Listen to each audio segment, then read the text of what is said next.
Zaklinjem se svojom čašću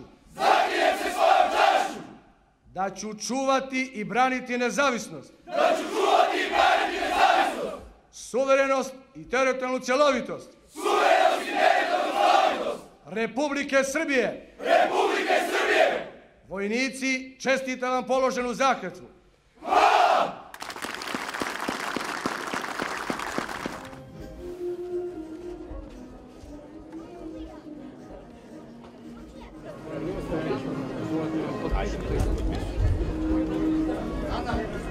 Evo Stojanović ovdje.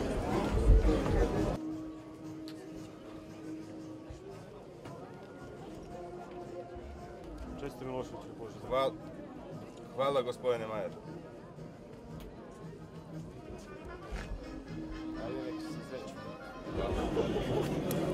Čestite.